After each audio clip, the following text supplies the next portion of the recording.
हम आवाज़ दे रहे हैं अपने प्रिय साथी विनीत तिवारी जी को, जिन्हें सुनना हमेशा ऊर्जा से भरा होता है। कई मोर्चों में एक साथ काम करने वाले विनीत जी से मिलकर आप भी खुश होंगे और उनके ज़रिए रज़िया सज्जाद ज़हीर और कैफी आज़मी को हम भी जान पाएंगे। शुक्रिया साथियों। अध्यक्ष महोदय जा चुके हैं और बहुत सारे अन्य साथी भी जा चुके हैं, और जो यहाँ हैं मौजूद उनमें उपेंद्र जाग चुके हैं, जो बाकी सो रहे हों वो कृपया जाग जाएं। मैं कुछ छोटी सी बातें करना चाहता हूँ। बाकी कई साथियों ने अपना विस्तार से रज़िया जी के बारे में, कैफी साहब के बारे में बोला है। मैं जिस कमरे में रहता हूँ दिल्ली में, वो उसमें पहले कैफी आज़मी रहा करते और ये तो तारीफ की बात हुई, आपने देखो जमुना ने ताली भी बजाई इस पर, लेकिन कुछ चीज़ ऐसी है जो मैं नेक्स्ट बोलने वाला हूँ, उस पर पिटाई होनी चाहिए मेरी। कि मैं जब कैफी आज़मी से मिला पहली मर्तबा, तो मैं नहीं जानता था कौन कैफी आज़मी। मैं साहित्य की दुनिया में उस तरीके से शामिल नहीं था, एक एक्टिविस्ट था। और वेश्याओं के, दाल मंडी जो बनारस का वेश्याओं का बहुत बड़ा इलाका है, वहाँ पर मैं कुछ एक्टिविज्म का काम कर रहा था। तो हम लोग जो है, कुछ दोस्त लोग नौजवानी में, बिल्कुल अब तो उतनी नहीं रह गई, हालांकि अभी भी हूँ मैं, लेकिन उस वक्त जब बिल्कुल दाढ़ी मूछें मतलब उगने को ही आतुर थी, लगभग उसके आसपास, तो हम लोगों ने जो वेश्याएं कलाकार थीं, उन कलाकार वेश्याओं को लेकर के दिल्ली में एक गुड़िया महोत्सव करते थे। तो उज्जैन में भी पिंजरवाड़ी करके वेश्याओं का पूरा इलाका था, वहाँ से मैं ऐसी गाने वाली, नाचने वाली जो वेश्याएं थीं उनको लेकर के गया, और मकसद उसका यह था कि वेश्याओं की कला को सामने लाया जाए। ये केवल जिस्म बेचने का धंधा करने वाले नहीं है, इनके भीतर भी कलाकार भी। तो मैं वहाँ पर लेकर के गया, और चूँकि मुझे पता नहीं था, तो वहाँ उस संगठन के साथियों ने अचानक मुझे ये तय किया कि विनीत को फेलिसिटेट करेंगे, इसका कुछ सम्मान वगैरह करेंगे। इसने बहुत 1 साल के अंदर हमारे काम को आगे बढ़ाने में मदद की। तो मंच पर 2 लोग बैठे हुए थे, बुजुर्ग, और उन्हीं के साथ में बाद में मेरे को रुकवा भी दिया गया। एक थे GR खैरनार, जो मुंबई के बुलडोज़र मैन कहे जाते थे, जो कमिश्नर थे, और उन्होंने शिवसेना के और इनके सबके बड़े बड़े उन पर बुलडोज़र चलवा दिए थे। और दूसरे कैफी आज़मी थे। अब उन्होंने मुझे वो मानपत्र वगैरह जो था दे दिया, अपन ने ले लिया। मैंने कहा कहाँ रुकना है? रुकने के लिए गांधी पीस फाउंडेशन में, कैफी आज़मी, मैं और GR खैरनार, वहाँ एक कमरे में 3 खाट हैं, 3 खाट पर, और उनका एक जो उनकी व्हीलचेयर चलाता था वो एक दूसरे कमरे में रुका। ऐसे करके हम, और मैंने कहा कहाँ मेरे को इन लोगों के साथ में रुकवा दिया। और मुझे बिल्कुल मतलब जब 2-4 साल बाद में मैंने पढ़ लिख लिया और तब पता चला, यानी केवल इतनी दिलचस्पी मुझे हुई कि अगले दिन पता चला, किसी ने बताया कि ये शबाना आज़मी के पिताजी। अच्छा, उतना ही काफ़ी था मतलब। तो अब वाकई मुझे शर्मिंदगी होती है कि मैं इतना कम पढ़ा लिखा इंसान था उस समय, और पढ़ा लिखा होता तो उस रात का उनसे कुछ हासिल मैंने लिया होता। वो मेरी उनसे एकमात्र मुलाकात रही, और उसका अफसोस मुझे होता है कि ऐसे अज्ञानी तरीके से मैं उनसे मेरी मुलाकात हुई। मैं अपनी बात को शुरू करता हूँ कलबुर्गी, पानसरे, दाभोलकर, गौरी लंकेश को याद करते हैं। ये चारों लेखक थे, और ये चारों लेखकों को मैं इसलिए याद करने की आपके सामने गुजारिश कर रहा हूं कि इन चारों लेखकों की हत्या हुई। और वो हत्या क्यों हुई? जितना खतरनाक ये लोग लिख रहे थे, उससे कई गुना ज़्यादा खतरनाक आप में, हम में से कुछ लोग लिख चुके हैं, और अभी भी लिखते हैं। लेकिन ये 4 लोग ऐसे थे जो सोसाइटी के, समाज के पावर रिलेशंस को अफेक्ट कर रहे थे। जो बैलेंस ऑफ पावर बना हुआ है किसी समाज के भीतर, उस बैलेंस ऑफ पावर को अफेक्ट कर रहे हैं। आप देखिए गौरी लंकेश और कलबुर्गी, कन्नड़ समाज के भीतर जो पिछले 300-400 साल से पावर रिलेशंस एस्टेब्लिश्ड हैं, उसमें खलल डाल रहे थे। वहाँ जो लिंगायत की पूरी जाति व्यवस्था बन चुकी है, इस तरह से वो लोग अपने आप को बृहद हिंदू समाज का हिस्सा बना चुके हैं, और उस हिंदू समाज के होने के साथ उन्हें जो भी ताकत हासिल हो सकती है, उस ताकत को ले चुके हैं। लंकेश मतलब गौरी के पिताजी भी जो थे, गौरी की बहन कविता लंकेश, जो कन्नड़ फिल्म इंडस्ट्री की बहुत बड़ी कलाकार है, मेरे साथ पूना के फिल्म इंस्टीट्यूट में मेरे बैच में ही थी वो। तो गौरी और गौरी के पिताजी, इधर कलबुर्गी का अकेले का लेखन इतना है जितना करीब 300-400 सालों में कन्नड़ साहित्य में उतना विपुल लेखन नहीं किया गया। और उन्होंने ये ठान लिया था कि ये लिंगायत समाज का जो बसवराज का पूरा आंदोलन है, इसको हम ये बताएंगे कि तुम हिंदू नहीं हो। और ये चीज़ जो थी, ये पूरे कन्नड़ समाज के भीतर इस्टेब्लिश्ड जो स्थापित हो चुकी पावर इक्वेशन थी, उसको अफेक्ट कर रही थी। पानसरे जो थे वो 80 साल की उम्र में थोड़ी हुए, वो 18 साल की उम्र से ऐसे ही थे। वो भी जब आते थे अजय भवन मीटिंग्स में, तो उसी कमरे में रुकते थे जिसमें मैं रहता हूँ, क्योंकि वो नीचे पहले ही कमरा है, तो मेरे साथ रुका करते थे। और वो पानसरे जो 18 साल की उम्र से क्रांतिकारी थे, वो 80 साल की उम्र में जाकर के उनको गोली मारी गई, जबकि वो 18 साल की उम्र से ही ऐसे थे। लेकिन पानसरे ने जब उन्हें गोली मारी गई, तब पानसरे ने मराठी महाराष्ट्र के समाज के भीतर शेतकरी का, मतलब जो खेती किसानी करने वालों में मराठाओं का दबदबा है, उसको चैलेंज करना, शिवसेना के वर्चस्व को चैलेंज करना और शरद पवार के वर्चस्व को चैलेंज करना शुरू कर दिया था। और जो ताज होटल पर हुआ हमला था, ओबेरॉय ताज पर आतंकवादी हमला जिसको कहा गया, उसकी कलई खोलने का काम उन्होंने करना शुरू किए थे। तो इस पर जो किताब लिखी मुशर्रफ, एस.एन. मुशर्रफ की किताब है, कि उसकी हकीकत का पर्दाफाश करती है कि वो कैसे इज़राइल की मोसाद से लेकर के इन सब के आपसी षड्यंत्र का नतीजा थी, जो हिंदू राइट विंग है उसका और इसका इजरायली फोर्सेस का और पाकिस्तानी फोर्सेस का, इसका नतीजा थी कि ये लोग आकर के यहाँ पर कर पाए हैं आतंकवादी वारदात। उसकी कलई खोलने के लिए मुशर्रफ ने जो किताब लिखी, उस किताब पर पहली बार जब उसको जारी करने का मौका आया, तो शिवसेना ने हमला कर दिया, भाजपा ने हमला कर दिया, बजरंग दल ने हमला कर दिया। पानसरे ने चैलेंज लिया, अच्छा ठीक है, ये हमला कर रहे हैं ना, मैं किताब पढ़ता हूँ और मैं इस किताब को पर 100 जगह पूरे महाराष्ट्र में 100 मीटिंग्स ऑर्गेनाइज करवाऊंगा। उन्होंने ये चैलेंज लिया। उसके बाद में उन्होंने दूसरा चैलेंज ये लिया कि जो शिवाजी महाराज थे, वो दरअसल सर्वहारा का राजा था। शिवाजी जो है उसको वो किसी राजा की औलाद नहीं थे, वो जनता से राजा बने, इसीलिए उनको जनता का राजा कहा जाता है शिवाजी जो है। तो उन्होंने कहा कि शिवसेना ने उनको जिस तरह की हिंदू राजा की छवि में कैद कर दिया है, इससे मैं 1 साल तक 100 भाषण दूंगा पूरे महाराष्ट्र में घूम घूम करके। और वो जो उनकी किताब है जो अब 20 लाख से ज़्यादा बिक चुकी है, शिवाजी कौन था, तो उन्होंने शिवाजी से संबंधित पावर इक्वेशन जो वहाँ पे मराठाओं ने कब्जा करके रखा हुआ है और जो दूसरी जातियों ने, उसको हिलाना डुलाना शुरू कर दिया था। दाभोलकर कम्युनिस्ट नहीं थे, बल्कि दाभोलकर और हमारे बीच में थोड़ा टेंशन भी रहता था। ये तो दाभोलकर की हत्या के बाद का वो है कि दाभोलकर के बेटी और बेटा मुक्ता और हमीद दोनों अब कम्युनिस्टों के साथ में मिलकर के लड़ाई लड़ रहे हैं।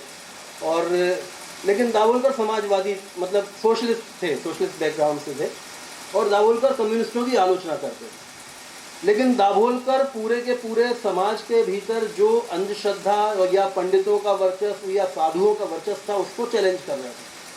और अंधश्रद्धा निर्मूलन समिति की उन्होंने गांव-गांव में ब्रांचेस बनाना शुरू कर दी थी। मैं उनकी पत्नी से मिला था, उनसे तो मेरा मुलाकात कभी नहीं हुई। उनकी पत्नी डॉक्टर थी और उन्होंने बताया कि कैसे जगह जगह पिटते थे वो, कहीं रोकने चले गए, कोई यज्ञ कर रहा उसको रोकने चले गए, लोगों ने पिटाई लगा दी उनको, कई जगह पिटे। लेकिन दाभोलकर के अंधश्रद्धा निर्मूलन समिति के जो नेटवर्क पूरे महाराष्ट्र में बना, उसने वहां पर पावर इक्वेशन को हिलाना डुलाना शुरू कर दिया। मेरा कहने का मतलब ये है कि आंदोलन के साथ में लेखन का कद होता है। अकेला लेखन किसी का भी हो, अच्छा हो सकता है, सम्मान प्राप्त हो सकते हैं, उसके ऊपर कई आपको लोकप्रिय हो सकते हैं, लेकिन जो लेखन की आज के दौर की जो हमारी बात है, मेरे ऊपर जब छत्तीसगढ़ में मर्डर का और यूएपीए का चार्ज लगा तो मुझे लगा कि हमने कुछ किया, तब सत्ता पर कहीं कुछ खलल पड़ गया। जब इफ्ता का सम्मेलन इंदौर में हमने आयोजित किया, आप सब में से कई साथी वहाँ थे, और जब उस पर आरएसएस ने हमला किया तो हमें लगा कि हम केवल अपने अकेले अपने ही आप नहीं नाच कूद रहे हैं, हमारे नाचने कूदने का उनके कानों पर कुछ असर हो रहा है। तो मैं कैफी आज़मी साहब के बारे में बहुत सम्मान के साथ ये कहना चाहता हूँ कि शायद देश के केवल कुल जमा 3 ऐसे बड़े लेखक हैं जिनके नाम पर या जिनकी रचनाओं के नाम पर ट्रेन चलती हैं। एक रविन्द्रनाथ ठाकुर गीतांजलि एक्सप्रेस है, प्रेमचंद की गोदान एक्सप्रेस है, और कैफियत जो आजमगढ़ तक जाती है। उनको जितने सम्मान प्राप्त हुए बहुत, और ये बात सच में दिल को छूने वाली बात है, आखिरी वक्त तक वो शबाना बोलती है हमेशा, तो घबरा जाते थे अगर वो कार्ड नहीं मिले, उनका पार्टी कार्ड जेब में नहीं मिले तो, अरे कहाँ है मेरा पार्टी कार्ड। आखिरी दम तक पार्टी कार्ड संभाल करके रखते हैं, और अपना टाइम पर लेवी जमा करवाना, पैसे देना पार्टी के लिए, जो उनका वो कमिटमेंट था उसका कोई मुकाबला नहीं। लेकिन उनकी ज़िंदगी को अगर आप देखेंगे तो एक अलग तरह से, यानी पहला हिस्सा अगर छोड़ दें जब वो मदरसे वगैरह में दीनी तालीम हासिल करने के लिए गए, तो उसके बाद नौजवानी का जो हिस्सा है उनका, वो है एक इनकलाबी शायर का हिस्सा। उनका घर नहीं था, भटक रहे थे, इसलिए वो अपनी नज़में बिना पते के कौमी आवाज़, मेरे ख्याल से कौमी जंग, उस वक्त कम्युनिस्ट पार्टी का अखबार हुआ करता था, उसको भेज देते थे। तो 2-3 मरतबा उन्होंने छाप दी, सज्जाद ज़हीर उसके एडिटर थे, उन्होंने छाप दी वो नज़में, और उसमें शायर का पता नहीं था। उन्होंने सोचा कहाँ भेजें इसको, हो सकता है ये अंडरग्राउंड रहता हो इसलिए अपना पता नहीं लिखता। बाद में पता चला कि भाई वो उनका तो घर ही नहीं था। अली सरदार जाफरी ने ढूंढ करके निकाला। बहरहाल कैफी आज़मी का वो हिस्सा अगर आप देखेंगे और उस वक्त की नज़मों को देखेंगे तो स्टालिन पर, मतलब इनकलाबी जोश और जुनून से भरी हुई उनकी काफ़ी नज़में हैं जो कम्युनिस्ट विचारधारा को लेकर के, और वो दौर अगर आप याद करेंगे तो वो सेकेंड वर्ल्ड वॉर के टाइम का दौर था, जिसमें कोई शायर अछूता नहीं रहा जिसने अमन की खातिर नज़में ना लिखी हो, जिसने इनकलाब हिस्सा रहा हो या ना रहा हो। जो अलग भी रहे उन्होंने भी लिखा। तो एक इनकलाबी वो थे, बम्बई के पार्टी कम्यून में रहते हुए जो भी उनके सामने मुश्किलात आई, उसमें उन्होंने कम्यून से अलग रहना शुरू किया, और बच्चे उनके दोनों तब तक पैदा हो चुके थे। तो जो दूसरा हिस्सा है उसमें कम्युनिस्ट पार्टी और उनके भीतर एक ही तरह का बदलाव आता है कि नेशनलिस्ट हो जाते। कम्युनिस्ट पार्टी ने भी तय किया 48 के बाद में कि हमको नेशनल बुर्जुआजी के साथ चलना है, और नेशनल बुर्जुआजी के प्रोग्रेसिव कैरेक्टर को हमें कायम रखना है। और वो भी उन्होंने भी हकीकत जैसी फिल्म लिखी, कर चले हम फिदा जानो तन साथियों, अब तुम्हारे हवाले वतन साथियों। एक इनकलाबी शायर जो इंटरनेशनलिस्ट था वो नेशनलिस्ट हुआ, और उसने उस वक्त ये नहीं सोचा होगा कि ये नेशनलिज्म आगे चल कर के किस तरह की शक्ल अख्तियार करेगा। और इसलिए मैं समझता हूँ कि आइंस्टाइन और रविन्द्रनाथ ठाकुर ज़्यादा बड़े विजनरी थे, क्योंकि उन्होंने कहा था कि राष्ट्रवाद किसी भी तरह का हो, ये किसी न किसी जगह जा कर के आपको तंग नज़रिए में डाल देता है। और वहाँ आपको रिएक्शनरी बना देता है। किसी मौके पर आप उसे अच्छे तरीके से, प्रोग्रेसिव तरीके से इस्तेमाल कर सकते हैं, लेकिन उसकी दूसरी धार जो है, वो दुधारी तलवार है, वो कभी ना कभी आपके ऊपर वापस असर डालती है। और इसलिए मैं समझता हूँ कि उनके दौर का जो राष्ट्रवाद था, जो प्रोग्रेसिव राष्ट्रवाद था, वो उसके भीतर ये नहीं देख पाया कि कल इसके भीतरी नतीजे क्या निकलेंगे। और इसलिए तीसरा उनका जो फेज रहा है वो है एंटी कम्युनल एक्टिविस्ट का। सांप्रदायिकता के खिलाफ हर मोर्चे पर वो मिले। तो मैं जो पहले सत्र में भी कह रहा था कि सांप्रदायिकता का तोड़ सांप्रदायिकता विरोध के अंदर नहीं, मिजवा के भीतर जो उन्होंने करके दिखाया वो रास्ता था। वो जानते थे, वो रचे पगे थे, पढ़े लिखे इंसान थे, केवल शायरी नहीं पढ़े थे, मार्क्सवाद भी पढ़े होंगे और लेनिनवाद भी पढ़े होंगे।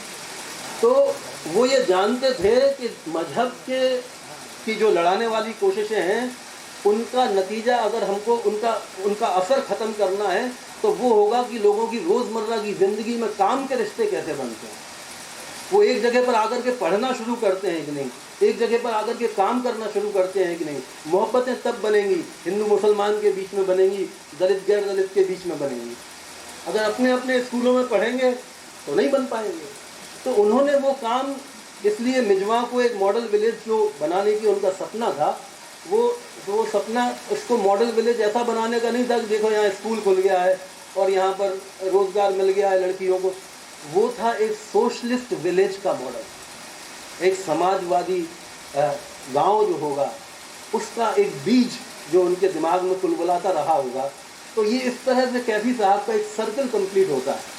वो इनकलाबी और समाजवादी ख्याल में रचे पगे होकर के फिर एक लंबा सर्कल पूरा करने के बाद में ये अपने गांव के भीतर एक मॉडल सोशलिस्ट विलेज को कोशिश करते हैं और उससे उनको बहुत शांति मिलती थी। वाकई में हम में से भी कई लोग यहाँ पर जो भी गए हैं उनको वो देख करके बहुत बहुत एहतराम होता है कि वाकई ऐसी कुछ काम किया।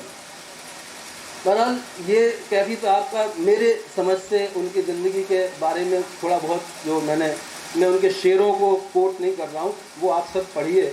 और रज़िया सज्जाद ज़हीर के बारे में मैं केवल इतना कहना चाहता हूँ, ये एक रवायत है कि सज्जाद ज़हीर जो हुए वो ना होते अगर रज़िया ना होती। तो सज्जाद ज़हीर के माँ बाप नहीं होते तो सज्जाद ज़हीर ही नहीं होते।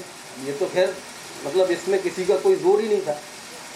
तो सज्जाद ज़हीर ने तय किया, ये मामला थोड़ा अलग है, इसलिए मैं इस पर जोर दे रहा हूँ। रज़िया सज्जाद ज़हीर अपने आप में बहुत ही सम्मान के काबिल, और मैं तो उन पर फ़िदा हूँ। मतलब इस तरह का ऐसी बहुत सारी, अरुणा आसफ अली पर मैं फ़िदा हूँ।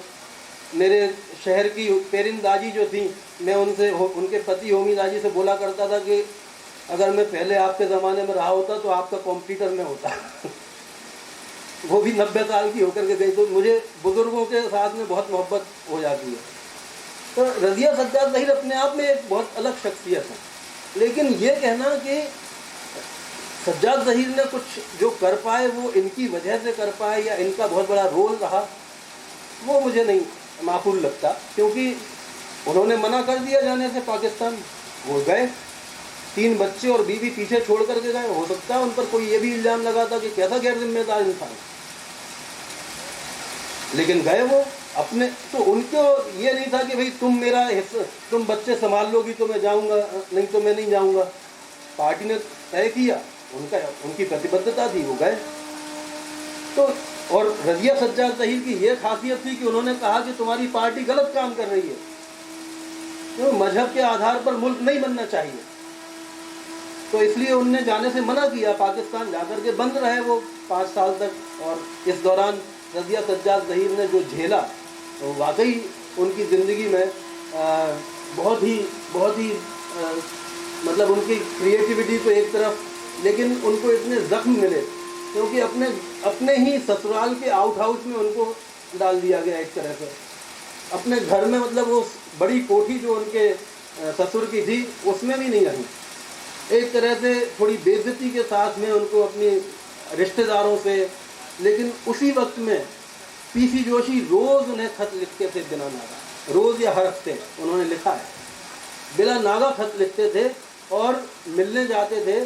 और जिस दिन सज्जाद ज़हीर छूट करके आए वापस, उसके बाद उनका आखिरी खत आया पीसी जोशी का रज़िया सज्जाद ज़हीर के लिए, जिसमें लिखा था, रज़िया अब मैं तुम्हें खत नहीं लिखूँगा, अब मेरा काम खत्म हुआ। तो ये एक कॉमरेड की तरह से उन्होंने जीना सीखा, कॉमरेडों की दुनिया को समझा, उसे अपनाया। एक किस्सा मैं आपको ज़रूर बताना चाहूँगा उनका, बड़ा दिलचस्प है, नूर ने लिखा है किताब में। वो ये है कि नूर ने लिखा है कि अब्बा और अम्मी का झगड़ा शायद ही कभी होता, लेकिन एक वजह थी जिसके ऊपर दोनों झगड़ा किया करते थे, और वो थी सिगरेट पीने को लेकर। तो दोनों अपनी, पहले अलग अलग सिगरेट के ब्रांड थे उनके, तो वो एक 4 मीनार पीते थे, ये अपना कुछ और पिया करती थी। लेकिन फिर किफ़ायत के चक्कर में, और जब दोनों लोग एक ही घर में रह रहे हैं, जब वो अकेली थी उसी दौर में उन्होंने सिगरेट पीना शुरू कर दिया। तो वो पीती थी तो सज्जाद ज़हीर भी ख़त्म हो जाती थी, तो वो उसमें से 2-3 निकाल लिया करते थे उनके पैकेट में से, तो उस पर से झगड़ा उनका हुआ करता था। और दूसरी बात ये कि अपनी सिगरेट, वो एक औरत थी जो सिगरेट की दुकान, पान बीड़ी की दुकान या इस तरह की छोटी सी दुकान चलाती थी, हमेशा वहाँ जा कर के ख़रीदा करती थी, और वहाँ से वो सिगरेट की एक डिब्बी के साथ में 2-3 कहानियों के प्लॉट लेकर के आया करती थी। तो रज़िया सज्जाद ज़हीर की नमक कहानी का काफ़ी जिक्र हुआ, लेकिन सुतून कहानी अगर आप लोग पढ़ेंगे तो जो नमक के बारे में सच है कि आप अपने आंसू नहीं रोक सकते, वो सुतून के बारे में भी इतना ही सच है। और जितनी बार मैंने 8-10 बार तो मैं उसका पाठ करके लोगों को सुना चुका हूँ, और मेरी आवाज़ लरज जाती है। उसको ज़रूर पढ़िए। और इसलिए भी क्योंकि नूर ज़हीर को यहाँ आना था, वो नहीं आ पाई, तो मैं वज़न लाद करके लेके आया हूँ उनकी किताबें रज़िया सज्जाद ज़हीर की यहाँ पर, और वो मैं वज़न वापस नहीं लेकर के जाऊँगा। शुक्रिया।